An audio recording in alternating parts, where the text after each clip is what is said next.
Assalamualaikum warahmatullahi wabarakatuh. Welcome back to my channel TPMDS. Selamat datang kembali pada channel TPMDS. Salam sejahtera dan salam sehat selalu. Informasi terkait P3K Guru tahun 2022. Nah, ini sobat TPMDS yaitu Bapak Nugroho ya, Nugroho Esa di sini. Channel YouTube paling mantap, saya suka walaupun pertanyaan jarang dijawab, bintang 5. Terima kasih untuk Bapak Nugroho Esa, selalu setia bersama sobat-sobat TPMDS di sini ya. Nah, kemudian ada pertanyaan juga dari Hamsia Matungga ya. Apakah kami PGSD langsung SK P3K ya? Nah, jadi di sini untuk pertanyaan-pertanyaan mohon maaf ya kalau ada yang belum terjawab ataupun tidak terjawab dan sebagainya, kami mohon maaf. Kemungkinan hari ini sedikit kita mengulas atau membahas pertanyaan-pertanyaan juga dari para sobat TPMDS. Nah, pertanyaan dari Hamsia Matungga di sini, apakah kami PGSD langsung SK? Ya, jadi untuk metode ataupun cara P3K tahun 2022 ini sudah diterangkan oleh Bapak Dirjen GTK Kemendikbudristek, yaitu Bapak Iwan Syahril ya. Ini telah mengatakan pelamar ataupun seluruh pelamar ya, ataupun pelamar prioritas ini juga wajib mendaftar. Ya, kita garis bawahi wajib mendaftar pada sekolah tempat bertugas sepanjang tersedia kebutuhan yang sesuai. Nah, lalu bagaimana sih sebenarnya wajib mendaftar? Nah, menurut dari keterangan Bapak Dirjen GTK, Bapak Iwan Syahril, wajib mendaftar di sini adalah mendaftar pada sekolah induknya, kemudian jika tersedia kebutuhan ya. Nah, kemudian kita membuka akun lagi SSCASN-nya ya. Nah, membuka lagi akun SSCASN-nya. Kemudian kita mendaftar pada tempat yang sudah disediakan oleh Kemendikbudristek, maksudnya seperti itu ya. Karena sistem ya untuk mengeluarkan SK, untuk mengeluarkan NIP dan sebagainya ini harus melalui sistem utamanya dulu ya. Nah, sistem utamanya pada SSCSN, nanti di situ kita mendaftar ya. Karena juga ya kalau tidak mendaftar ini siapa tahu ada yang tidak berminat menurut Bapak Dirjen GTK ya. Kemudian ada yang lain hal sebagainya. Nah, ini ibarat memverifikasi kembali data-data yang sudah ada. Nah, baik, sedikit kita dengarkan keterangan dari Bapak Dirjen GTK. Mudah-mudahan ini bisa sobat TPMDS tercerahkan dengan hal ini, dan untuk sobat-sobat semuanya ini wajib juga dipahami oleh sobat TPMDS semua ya. 63.000 lebih guru yang telah memenuhi nilai ambang batas dan ditempatkan di satuan pendidikan berdasarkan kebutuhan dan kuota yang tersedia di daerah. Dan ini kami juga sering mendapat pertanyaan tanpa mengikuti ujian kembali gitu ya Bapak Ibu. Jadi tapi harus daftar. Jadi ada beberapa pertanyaan, kenapa kami harus daftar? Karena kita harus verifikasi juga apakah Bapak Ibu masih berminat. Terus yang kedua juga mungkin mohon maaf ada yang mungkin sudah meninggal dunia dan sebagainya. Jadi kita perlu memastikan bahwa proses pendaftaran ini dilakukan tapi tidak mengikuti ujian kembali. Jadi tidak ada tes untuk itu, tapi proses pendaftaran harus dilakukan. Poin yang kedua di sini adalah individu yang ditempatkan di tempat tugas masing-masing sepanjang kebutuhan tersedia. Apabila tidak terdapat kebutuhan di tempat tugasnya, maka akan ditempatkan pada satuan pendidikan yang membutuhkan. Apa artinya nih Bapak Ibu? Kita semaksimal mungkin berdasarkan tentunya formasi yang tersedia dan kebutuhan dari masing-masing satuan pendidikan atau sekolah di mana Bapak Ibu berada, kita ingin Bapak Ibu tidak keluar dari tempat tugasnya. Namun, jika tidak terdapat kebutuhan di tempat tugasnya, maka kita akan tempatkan di satuan pendidikan yang membutuhkan di pemerintah daerahnya. Jadi ini gampangnya, misalnya itu ada sekolah, saya lupa tuh ada yang jumlah gurunya saya lupa ya, mungkin guru olahraga kalau saya nggak salah itu kayak 10 orang gitu ya. Kayaknya nggak mungkin satu sekolahnya SMP guru olahraga sebanyak itu. Jadi artinya kebutuhannya tidak akan langsung bisa di sekolah itu, tapi kita akan lakukan analisis untuk tetap mendapatkan ditempatkan di satuan pendidikan yang membutuhkan. Bagaimana cara melakukannya? Prioritasasi adalah nomor 3. Prioritas penempatan dilakukan berdasarkan urutan kategori pelamar. Yang kita utamakan, seperti tadi yang sudah disampaikan Pak Deputi, adalah THK 2. Jadi THK 2 dulu kita selesaikan, yang lulus passing grade yang THK 2, baru kemudian guru honorer negeri, baru kemudian lulusan PPG, baru kemudian honorer swasta. Nah, lalu kemudian juga pada masing-masing kategori, poin yang keempat, juga kita lakukan juga. Jadi misalnya THK 2 atau honorer negeri dan sebagainya, kita lakukan siapa yang mendapat prioritas yang lebih awal. Pertama, kita lakukan berdasarkan nilai yang diperoleh pada hasil seleksi 2021. Kan ada kompetensi teknis, manajerial sosiokultural, wawancara, dan juga ada dengan usia. Nah, di sini kita juga bisa melihat, pertama kita lihat dulu kompetensi teknisnya. Siapa nilainya yang lebih tinggi, itu yang akan lebih diprioritaskan. Baru kemudian manajerial sosiokultural, filter kedua, filter ketiga nilai wawancara, dan filter keempat berdasarkan usia. Jadi ini akan kita lakukan proses mekanisme penempatan lulus passing grade. 4 poin ini menjadi poin yang utama. Nah, begitulah menurut Bapak Dirjen GTK. Mudah-mudahan Bapak Ibu bisa memahami terkait pendaftaran untuk semuanya ataupun yang prioritas. Karena kita mendahulukan prioritas 1, berarti di situ nanti mendaftar kembali ya, dengan nanti ada jenis-jenis yang akan dipilih di situ ya, jenis tempatnya dan sebagainya ya. Nanti kita lihat bagaimana sih di akun SSCSN-nya. Nah, sebelum kita membahas di akun SSCSN Bapak Ibu ya. Nah, di sini ada pertanyaan dari sobat TPMDS, yaitu dari Irfandi 91 ya. Nah, Irfandi 91 di sini memberikan tanggapan serta asumsi. Nah, yang prioritas 1 di situ disebutkan di tempat di sekolah masing-masing jika tersedia formasinya pada satuan pendidikan yang membutuhkan. Jadi asumsi dari Bapak Irfandi di sini adalah satuan pendidikan ini terdiri dari SD, SMP, SMK. Nah, jadi di sini beliau memberikan contoh kasus jika SMP membutuhkan banyak formasi dikarenakan pelamar kosong dan lain-lain, mungkin saja yang lulus PG di SMA, SMK bisa ya mengisi SMP sesuai dengan linearitas, ijazah ataupun akademik serta Cerdik ya di sini, dengan catatan formasi SMA SMK ini sudah habis karena satuan pendidikan tersebut masih membutuhkan atau tersedia kebutuhan. Nah, untuk asumsi ataupun dari Bapak Irfandi ini bagus sekali ya, mudah-mudahan ini bisa direalisasikan ya untuk demi mengakomodir semua guru yang sudah lulus passing grade. Namun ada satu hal yang perlu kita pahami, ini langsung kita ambil dari sumbernya, yaitu Bapak Andika ya, Andika Ganendra dari Kemendikbudristek ya. Nah, di sini menurut beliau untuk yang lulus PG ya, intinya beliau mengatakan lulusnya pada mapel apa. Nah, maka diangkatnya ya berdasarkan mapel dari kelulusan tersebut. Nah, ya sekali lagi di sini intinya lulusnya pada mapel apa, maka diangkatnya berdasarkan mapel kelulusan tersebut ya. Nah, berarti di sini nanti kita melihat nilai dari tahap 1 atau tahap 2, kemudian jika memilih berbeda juga melihat nilai dari tahap 2 terlebih dahulu. Nah, kemudian jika ingin ganti mapel lainnya, maka harus ujian kembali dan lulus pada mapel lainnya tersebut. Nah, berarti di sini sesuai dengan Menpan RB ya, pada intinya memang kita mengambil nilai setelah ketika kita ingin mendaftar, berarti yang kita ambil di sini nilai ya. Nah, nilai dari kita tersebut. Jika mapelnya nanti berbeda, berarti kita harus mengambil ulang untuk mata pelajaran lainnya. Nah, seperti itu.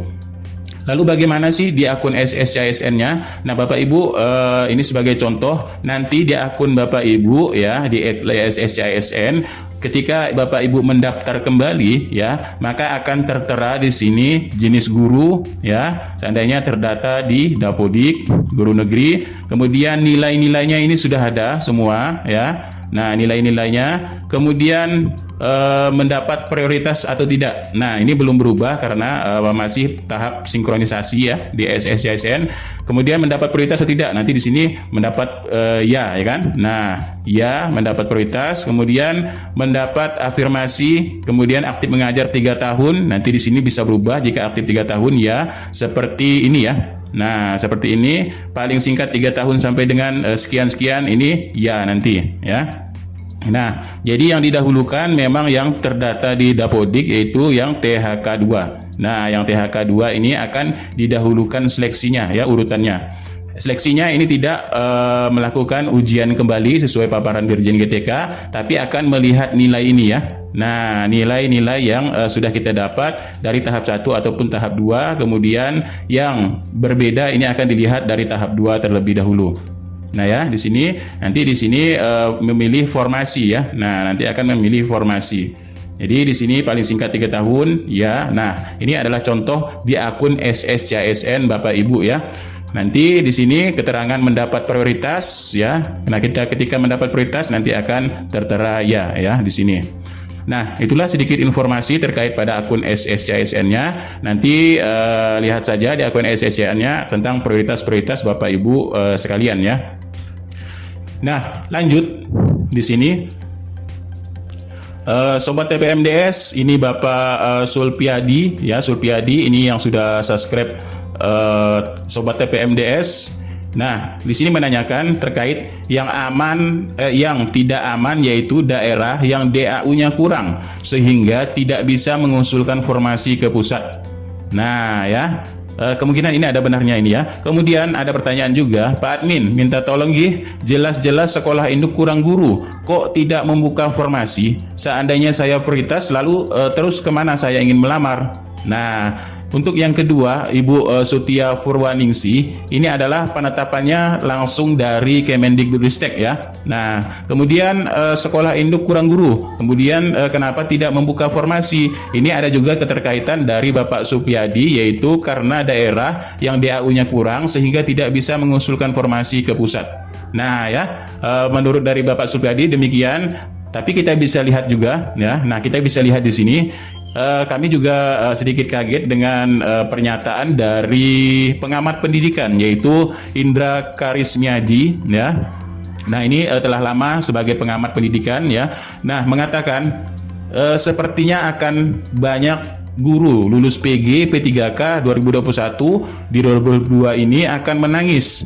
Karena apa? Nah, di sini beliau sangat mengkritisi ya. Mengkritisi ini sebenarnya bagus adalah untuk membangun ya. Apa yang kurang itulah yang akan dibenahi. Nah, menurut beliau seperti itu. Nah, beliau bagaimana? Buat apa gembar-gembor kuota hampir 1 juta kalau Pemda tidak mengusulkan formasi? Itu sama saja penceritaan ya, ucap dari pengamat pendidikan Bapak Indra Karismiaji. Nah, dia mengungkapkan para kepala daerah mengeluh anggaran gaji P3K yang dibilang pemerintah pusat sudah dialokasikan. Faktanya ini tidak sesuai. Dari alokasi gaji pokok P3K ini diberikan pusat tidak utuh, yaitu sekitar 2,965 juta. Ya, nah, jadi akibatnya Pemda ini harus menanggung sebagian besarnya. Nah, Bapak Indra melihat Kemendikbudristek ini terlalu sering menjanjikan hal yang muluk kepada honorer sehingga terbuai. Nah, ini sesuai dari pertanyaan dari Ibu Sutia Purwaningsih tadi ya. Nah, sekolah induk kurang tapi kok tidak membuka formasi? Karena pada intinya di sini ada juga keterkaitan memang dengan Pemda. Ya, karena ini tidak bisa langsung ya, karena memang sekolah-sekolah ini adalah milik Pemda ya, pemerintah daerah yang mengatur dari sekolah dari pemerintah daerah ya. Nah, kemudian kita lihat dari Helpdesk yaitu dari Kemendikbudristek ya, Helpdesk dari Kemendikbudristek juga telah memberikan seperti hal tersebut ya. Nah, ini call center ataupun Helpdesk dari Kemendikbudristek menyatakan perihal guru yang sudah lulus passing grade maka akan termasuk kategori 1. Namun untuk penempatan sesuai dengan ketersediaan formasi yang diberikan oleh pihak Pemda setempat. Jadi mohon tetap menunggu petunjuk teknisnya, nanti akan disosialisasikan melalui laman resmi guru PPK Kemendikbud ID. Nah, dari sini kita juga sudah bisa melihat berarti di sini untuk penempatan sesuai dengan ketersediaan formasi yang diberikan oleh pihak Pemda setempat. Jadi peran Pemda ini cukup besar juga dalam formasi ya di daerah, karena ya di sini sekolah-sekolah ini memang dari pengelolaannya ini milik daerah ya. Nah, seperti yang sudah kita ketahui, yang seperti yang kita bahas kemarin-kemarin, di sini juga ya Pemda ini banyak memang yang tidak mengusulkan sesuai dari pertanyaan Ibu Purwaningsi tadi ya. Di sini usulan formasi tahun 2022 ada yang mencapai 80 sampai 100, ada yang 60 ya, ada yang 40 sampai 60 masih, kemudian ada yang kurang dari 40% dari pengusulan formasi dari kebutuhan. Nah, ini Bapak Ibu bisa cek pada video kami sebelumnya ya terkait kebutuhan yang sudah diusulkan oleh Pemda, serta di sini ada juga yang belum mengusulkan sama sekali. Nah, mudah-mudahan akan ada lebih lanjut perubahan-perubahan terkait hal ini ya. Formasi P3K Guru tahun 2022 bagi yang belum dan akan mengusulkan. Namun ya, di sisi lain Pemda ini juga sudah mengeluh terkait dengan DAU ini. Nah, seperti kita ketahui di sini yaitu ada kondisi aman dan kondisi tidak aman ya. Nah, kemudian ada 303 Pemda dengan jumlah guru yaitu 173.845 guru ya. Ini dalam kondisi tidak aman. Nah, seperti yang sudah Bapak Indra Karismiaji tadi paparkan ya. Dan dari Helpdesk Kemendikbudristek menyatakan tentang ketersediaan formasi ini dari pihak Pemda setempat ya. Nah, ini juga sesuai juga dengan paparan dari Kemendagri ya. Nah, sesuai dari paparan Kemendagri yaitu Ibu Ira Hayatul Nisma ya. Nah, sesuai dengan hal tersebut Kemendagri juga menyayangkan hal tersebut ya terkait DAU yang tidak bertambah pada daerah. Karenanya ya di sini DAU yang tidak bertambah, tapi ya untuk pembayaran, melihat dari pembayaran PNS atau P3K sebelumnya saja ini sudah balance ya. Nah, jadi berikutlah keterangan dari Kemendagri bagaimana sih tentang DAU tersebut. Januari ini teman-teman Pemda harus bersiap-siap, bukan hanya guru, bukan hanya tenaga kesehatan karena kuota baru dibuka 2. Yang lain-lain juga Bapak Ibu di pemerintah daerah harus bersiap-siap untuk tidak ada lagi yang namanya honorer. Ya, di kesempatan yang baik ini kita clear semua. Baik teman-teman pusat, teman-teman pemerintah daerah silakan ajukan apa yang menjadi unek-unek gitu ya. Karena Kemendagri ini yang selalu dijadikan teman curhat nih, tempat curhat Bapak Ibu di pemerintah daerah.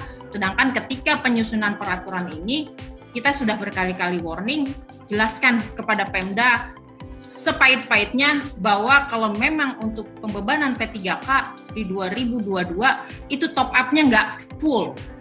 Memang harus pakai DAU-nya mereka. Jangan mereka sudah ngambil kuota banyak terus mereka nggak bisa bayar. Ya. Oke. Kami dari Kemendagri mendukung Bapak Ibu, ya. Karena apa? Karena kami juga sudah menyuruh mereka mengalokasikan terkait dengan penganggarannya. Tapi terkait dengan pengalokasian tetap saja mereka harus menyiapkan uangnya. Nah, uangnya ini kan tetap mereka dari perimbangan, dari DTU yang 25%. Nah, ini mereka harus dijelaskan dengan gamblang untuk tidak hanya P3K guru, P3K yang lain-lain juga mereka harus dijelaskan dengan baik.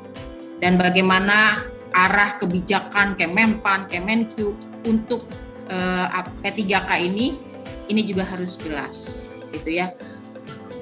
Jangan sampai ada seperti sekarang ya, di beberapa daerah itu bergejolak, sudah ditetapkan terus mereka tidak bisa dibayar gajinya ya. Ya kalau kita Kemendagri tetap mengarahkan untuk menganggarkan tapi uangnya nggak ada ya mau gimana gitu ya.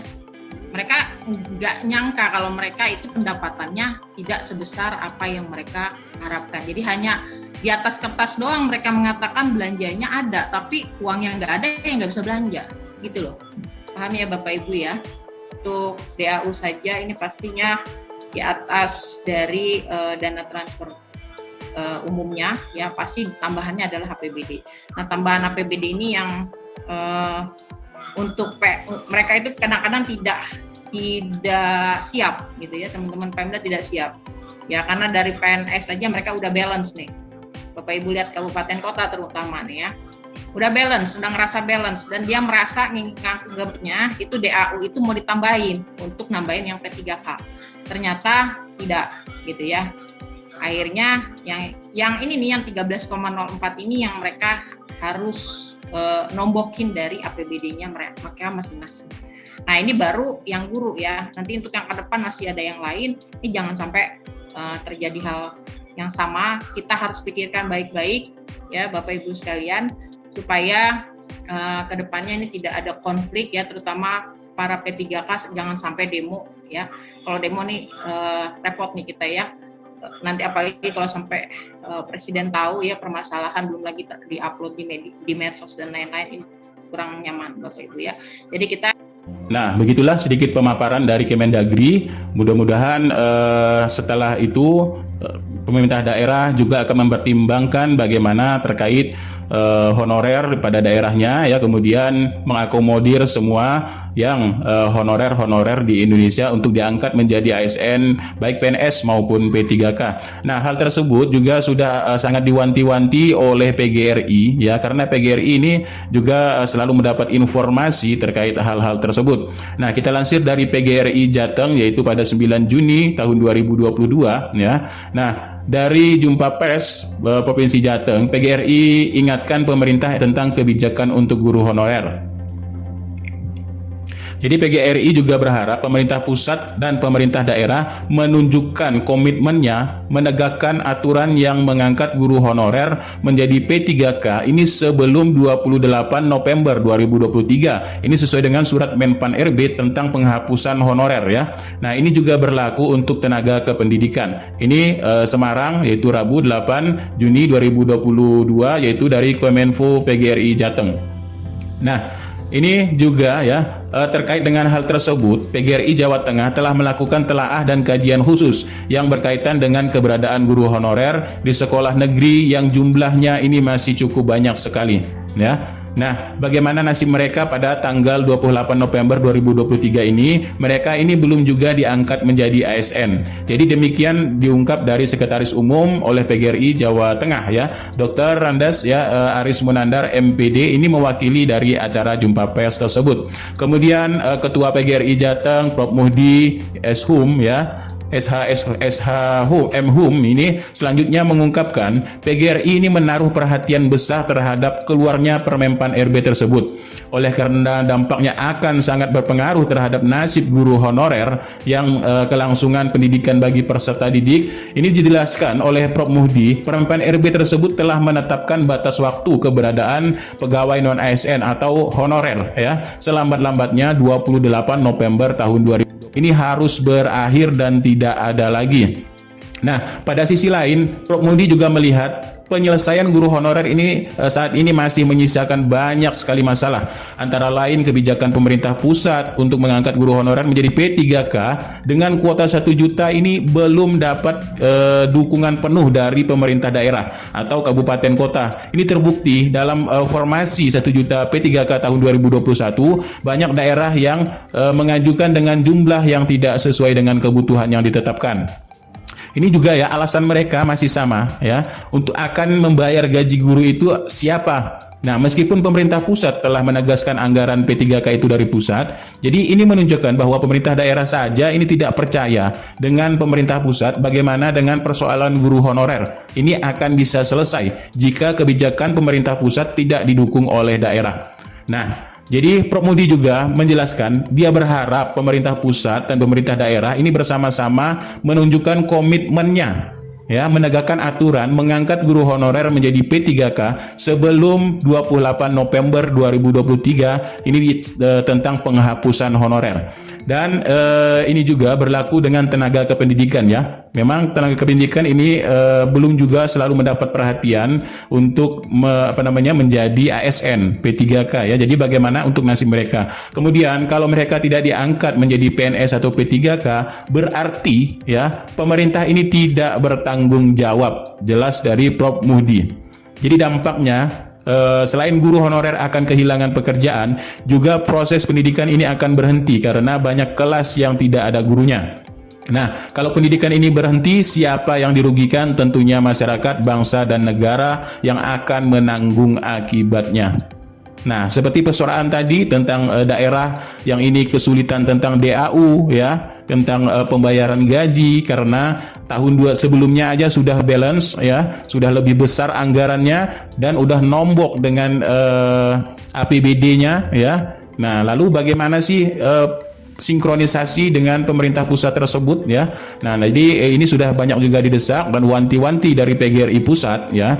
Mudah-mudahan ini akan bisa segera terselesaikan ya. Dengan kita melihat terkait penghapusan honorer ini juga dari pemerintah daerah, kita lihat dari Riau ini sudah melakukan pendataan ya. Jadi dari provinsi ataupun dari daerah Riau ini sedang melakukan akan mencarikan solusi apakah mereka sudah lama mengabdi ini bisa dijadikan P3K karena mereka ini sudah lama mengabdi, jadi supaya tidak dirugikan dengan adanya penghapusan honorer ini ya. Jelas Syamsuar MSI ini Gubernur Riau. Nah, selain itu juga di sini untuk provinsi-provinsi lainnya ini juga sudah mendata guru-guru honorer ataupun honorer, semua honorer pada daerahnya ya, pada kabupaten kota ini sudah dilakukan ya. Tinggal lagi mengusulkan formasi dan melihat dari dana APBD-nya ya, karena masih tidak percaya ini Pemda. Karena tidak percaya karena tidak ada masuk ya, tidak ada bertambah dengan DAU-nya karena masih saja balance untuk DAU ataupun untuk penggajiannya. Dan selain itu juga di sini banyak sekali juga yang sudah mendata honorer ya dari provinsi Jawa Timur. Di sini ada kabupaten-kabupaten ya, Cilacap, Tegal, Palembang, Batang, semuanya ini sudah mendata dengan honorer yang ada pada daerahnya ya. Nah, di sini. Oke, mudah-mudahan dengan ini akan selesai tahun 2022, tergantung koordinasi memang dari pusat serta daerah ini harus benar-benar clear dan sinkron untuk penyelesaian honorer ini. Oke, itulah sedikit informasi kemudian jawaban dari pertanyaan-pertanyaan sobat-sobat TPMDS semua. Mudah-mudahan ini kita bisa mendapatkan sedikit pencerahan ya terkait dengan masalah P3K serta pengangkatan menjadi ASN P3K dan penghapusan honorer ini. Sekian, terima kasih. Billahi taufiq wal hidayah. Wassalamualaikum warahmatullahi wabarakatuh. Salam sejahtera bagi semuanya, salam sehat selalu dan salam sobat-sobat TPMDS dimanapun berada seluruh Indonesia.